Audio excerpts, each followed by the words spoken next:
জাতীয় নাগরিক পার্টি এনসিপির ৫ নেতার নেতৃত্বে অন্তত কয়েক ডজন নেতা রাজধানীর পীর ইয়ামেনী ইন্টারন্যাশনাল লিমিটেডে দীর্ঘ ৮ মাস নানা অশ্লীল ও অনৈতিক কর্মকাণ্ড করেছেন এবং হোটেল ভাড়া পরিশোধ না করেই চলে গেছেন বলে অভিযোগ করেছে হোটেল কর্তৃপক্ষ। হোটেল কর্তৃপক্ষের দেয়া তথ্য অনুযায়ী এনসিপির ওই ৫ নেতা হলেন ইঞ্জিনিয়ার এস.এম. শাহরিয়ার, সাদেক মির্জা, মিরাসাত হোসেন হিমেল, সাখাওয়াত হোসেন ও তাওসেফ।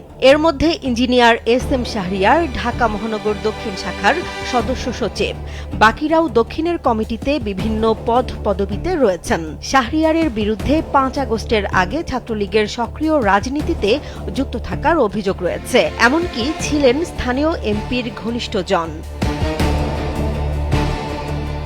কালবেলার হাতে আসা নথিপত্র এবং ভিডিও বিশ্লেষণ করে দেখা যায়, রাজধানীর বঙ্গবন্ধু অ্যাভিনিউ এলাকার আবাসিক হোটেল পীর ইয়ামেনী হোটেলে ঢাকা মহানগর দক্ষিণের সদস্য সচিব ইঞ্জিনিয়ার এস.এম. শাহরিয়ার সহ ৫ নেতার নেতৃত্বে কয়েক ডজন নেতাকর্মী ২০২৫ সালের ২৫ জুলাই থেকে ২০২৬ সালের ১২ ফেব্রুয়ারি পর্যন্ত হোটেলের ৭২৫ ও ৭২৭ নম্বর কক্ষে অবস্থান করেন। প্রতিটি কক্ষের দৈনিক ভাড়া ছিল ৩,০০০ টাকা। সে হিসেবে মোট বকেয়া দাঁড়িয়েছে ১১,৯৩,২০০ টাকা। হোটেল কর্তৃপক্ষের দাবি, বুকিংয়ের সময় মাত্র ১০,০০০ টাকা অগ্রিম দেয়া হলেও পরে আর কোনো অর্থ পরিশোধ করা হয়নি। বারবার ভাড়া চাইলে নানা আশ্বাস দেয়া হয়, এমনকি হোটেল কর্তৃপক্ষকে হুমকিও দেয়া হয়েছে বলে অভিযোগে উল্লেখ করা হয়েছে।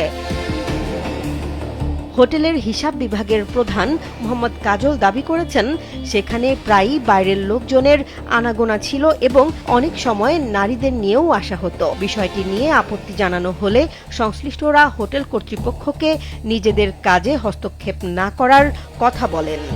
এনসিপি একজন আহ্বায়কের সাথে কথা বলছি, উনি বলছে যে আপনার বিল সহ কে ছিল ওই একটা নামের লিস্ট, মোবাইল নাম্বার সহ একটা আবেদন করছে। একটা ওনাকে দিচ্ছি যে আহ্বায়ক, আর একটা এনসিপি পার্টি অফিসে দিয়ে আসছে, একটা আমাদের কাছে আসছে। এখানে আসতো, আড্ডা দিত, সারা রাত ভর লোকজন আসতো, আবার মাঝে মাঝে মেয়ে নিয়ে আসতো, বিভিন্ন লোকজন মেয়ে নিয়ে আসতো।